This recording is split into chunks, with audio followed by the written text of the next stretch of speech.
Hey, I'd like to welcome you to another episode of Mission Matters. My name is Adam Torres, and if you'd like to apply to be a guest on the show, just head on over to missionmatters.com and click on Be Our Guest to apply. All right, so today is a very special episode. For those of you that have been watching this show for a long time, you know my favorite episodes is welcoming new authors into our Mission Matters community. And today's guest, Jessica Brandenburg, will be participating in our upcoming Business Leaders book series. And first off, Jessica, I just want to say, hey, congratulations and welcome to the show. Thank you so much. I'm so excited to be part of the 10th edition of the book. It's amazing. All right, Jessica. Yes, this will be our biggest book launch ever, and really an honor to have you part of the team. And just to get us kicked off, we're going to start this episode the way that we start them all, with our Mission Matters Minute. So, Jessica, we at Mission Matters, we amplify stories for entrepreneurs, executives, and experts. That's our mission. Jessica, what mission matters to you? You've had so many amazing guests on your show, and I feel like my mission really just got solidified in the past 6 months. My job title should be Reluctant Entrepreneur.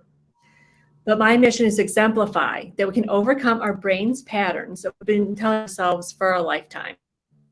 To go further, bring realization that we all possess a superpower. Improve lives in our community by living with an open mind. Fantastic. Love bringing mission-based entrepreneurs and executives on the line to share, why they do what they do, how they do it, and really what we can all learn from that so that we can all grow together. That's the whole point. So great to have you on. And Jessica, maybe just to get us kicked off here, just give us a little bit more about your background and really how you got started in business. Certainly. Thank you. So I grew up in Madison, Wisconsin. My parents owned a men's clothing store. And I knew after graduating college at Valparaiso University that I did not want to be an entrepreneur. So I went I love technology. So I went and started a consulting firm, then eventually moved to a SaaS company, software as a service. My foundation was always operations. I just have a very organizational type mind. Mm-hmm. And always enjoyed what I was doing. But like many people that have worked in tech, I found myself without a job last summer. I was kind of looking to see how to do, and everything that I have done. When I was reading the job interviews, job postings. Yeah. It was like I could check all the boxes. It didn't excite me. And then a woman reached out to me. She was running a startup, and she evangelized me. And lo and behold, I became an independent contractor, and I now work for a true, honest startup. So I never thought I'd work at a startup, nor be in business, so to speak. Yeah. Wow, that's and I'll tell you what, Jessica, we share a lot of similarities here. First off, so I was an accidental entrepreneur or hesitant entrepreneur. I don't know what you want to call it, but I some of the same track, and I never thought I'd work at a startup either before. So I worked for my background. I worked for a lot of big companies. I mean, I was in finance almost 14 years, and I kind of see making that transition when I started, Mission Matters with the other co-founder Shirag. It was a completely different feel, because I feel like when you work in a startup, one of the good things I think is that you have the opportunity to really be a contributor. So with your tech skills and all the other things, like, have you noticed like some differences there? It's like when you do something, you see kind of immediately, good or bad, like feedback, right? Yes, precisely. Yes, it is immediate feedback, and especially when you're working with a product and can influence a product, that's really amazing. So one of your niches, and I just know in general that you're really a part of and proponent of, is really working with small businesses and helping small businesses with your skills and really in the success side of things. So as you've kind of transitioned through your career, I would ask you why, or I should say, what are some of those skills that you've kind of carried on from, let's just say, corporate America to the startup scene? Yes, thank you. I think one of my biggest qualities or biggest traits is I'm able to take a really large problem, it down to consumable chunks. And I think that that's what happens with entrepreneurs when they're starting out a brand new business. There's so much to do all at once. But it's very overwhelming. So you can just like kind of break it down into the sequence and make that seem as overwhelming. That's a huge. Yeah. What would you, there'll be a lot of entrepreneurs, startup founders, a lot of business owners that'll watch this. And from your experience, like, and obviously, hindsight 2020, as you go further and further working through a startup, like there's different phases, right? But up to this point, like, what kind of advice would you give to those startups out there in terms of like how to move their project forward? So you said one thing is maybe don't try to do, and I'm taking notes on this too, just so you know, Jessica. So one thing, don't try to get everything done at one time, right? So to break it down into some pieces and manageable chunks. What else would you tell them? To document things as you're going along. I think especially entrepreneurs, so much is in your head, but you just use some note-based system, because then you look back and see where things have changed, because business does move so quickly. Kind of see your intent and where you're at, and be able to pivot a little bit sooner. Do have that frame of reference, what you did 6 months ago. Yeah. And what, any kind of, I like to lead people with some actionable tips. Any tips on how to do that? Like, cause we all want to do it, right? But like, what's your system? I'll tell you mine, by the way. I'll share. So I have my running Google sheet where I document things, and I have, my team laughs because I have one heading that says graveyard, and it's literally, that's an idea we're never going to do. I have some that's my wish list. I have some, cause there's always, as entrepreneurs, as startups, as founders, as business owners, as contributors, as executives out there that are working in startups, we all have more ideas than money, right? Apple has more ideas than money, believe it or not. But what tips would you give there? I have an action-based plan. So, and again, bring it down to consumable chunks. So kind of like when you reach a certain threshold, dollar or whatever threshold you have, whether it's dollars or our case, like people, users on a system. And break it down to different categories. So you know what those will be in the future. I think it's all one of my favorite models is do something today for your future self. Yeah. It takes a little bit of time, especially when you're so busy, but just to write things down at the end of the day. I have a reminder on my calendar at 5:30, and I just document at 5:30 every day, kind of like the things to memorize what I did during the day, and then things I need to do tomorrow. Oh, it's good. It's good. And by the way, I get granular and I ask these questions because you never know. Like I know I always pick up things, and I'm always trying to figure out how other people are managing their day to make mine better as well too. So I want to maybe pivot or shift the conversation just a little bit here. So we have a book coming out, and I'm really excited about this, and we're not going to give it all away today. We're not. So for everybody watching this, don't worry, we'll be bringing Jessica back on for part two of this interview series. So today we're going to keep it a little high level. But again, keeping it high level, Jessica, what are some of the things that you hope to present in the upcoming book? Oh gosh. High level, I told you, don't worry. And I know we're still in editing, so I'm not holding you in on this. Like, it could change still. I really go at this of being able to help others in the community that may not have the same background as you. Yeah. To go back to my mission, those limiting beliefs that we had, I didn't want to be an entrepreneur because I knew how much work it was. So I saw my parents struggle and just the stress of it. Yeah. So that was a little belief I put on myself. But I'm also very, very fortunate. I never lived with food scarcity or had to deal with violence or safety issues. Yeah. So I think we limit your experience. You're able to shed light on to others, be more compassionate.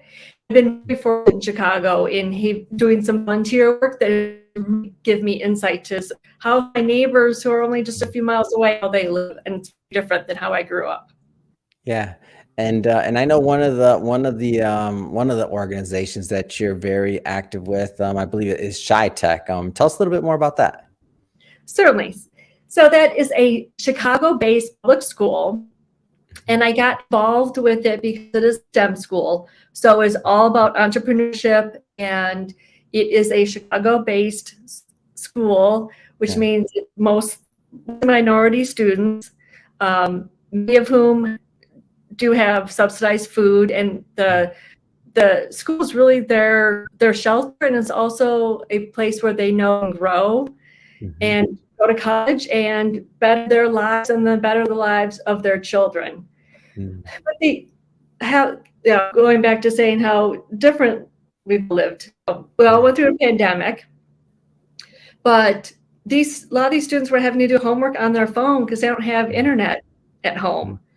So that's a huge shift. And then also when you do rely on school food and that off on a dime, that changes everything. And that's a lot more stress than what the rest of the world that was going through a very stressful time. There was just a great degree of stress for those Yeah. students. Yeah. And can you talk maybe just a little bit more about just the mission of the organization and kind of and how they're involved in the community? Just go a little bit further. Yeah, thank you. It really just school that is very proponent of project-based learning. They really try and give students experience outside the classroom. So they push hard on internships, and they'll do mentors and speaking engagements. And then what I become mostly involved in is a fundraiser that's in the spring. This will be the ninth year of it. You can tell it's a little bit dated because the name of the fundraiser is the Little Black Dress Night. And this is specifically for the Young Women's Leadership Society. And I like that because being in tech as a female, I was often the only person at the table.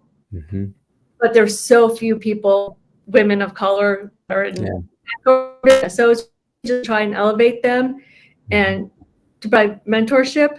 So this event that we have in the spring, it's kind of twofold, is a networking event. So to get these girls comfortable to talk about, in a social work setting. And then there's an amazing panel. So bring women or people representing tech in the community, come and talk, and they'll talk about their shared experiences. And the one common theme is that nobody's career path goes in a straight line. They all zigzag. And I think that that's just a good lesson to show that nobody really goes from point A to point B to point C to point D in their lives. It does vary. And then I've had the past 6 months. Wow, what an amazing story! And you said that happens in the spring, right? Yes, Well, in May. Oh, fantastic! And how do people really learn more about the event? Is there a website or? Yes, it is Chi Tech High School, Chi Tech Academy, and the event is Little Black Dress Night. Fantastic. And yeah, definitely want to give them a shout out for the work that they're doing. And on my end of this, when I kind of look at your career, especially your career in tech, I'm interested to know, like, what excites you right now? I mean, there's a lot going on out there, whether I'm not even going to name any of the buzzwords because they've been said enough. What excites you, like, from your vantage point in tech right now? The growth, and I think the fact that we've all realize it's here to stay. 15 years ago, so many companies got upset if you had like the outside APIs, why their one system, just to only connect to their one system. Yep. I'm so glad that has been blown away. And it's a necessity. You cannot run even a small business without technology. Yeah.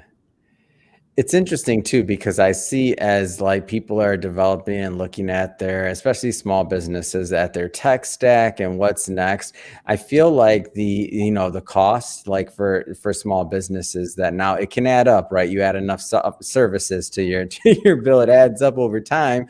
But like at one point, even something like, let's talk about something pretty basic like CRMs or something like that. Like that was like reserved for enterprise, right? Like you couldn't necessarily like do that as a small business. Now, like between different automations and small business, I just feel like we have such a more level playing field to be able to succeed. Yes, but I think also a conflict with that there is when there is much to choose from. There's Yeah. almost analysis paralysis. If you're a food vendor and trying to figure out what your sale should be, Yeah. they differ. Which one is the right one to choose? I almost feel like it's gets to be so scary as an entrepreneur, like Mhm. to pick the wrong one, and then you're Yeah. stuck. Oh, for sure. I've been there, done that, and I'm not claiming that we're not stuck with one or two things that we're like, why did we do that? But live and you learn on that one, right? Yes, exactly.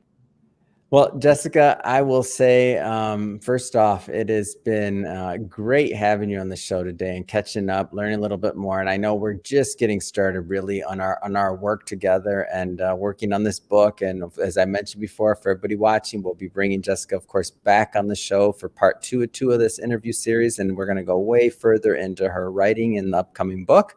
But for today, Jessica, I mean, what's next? I mean, what's next for you? What's next for your career?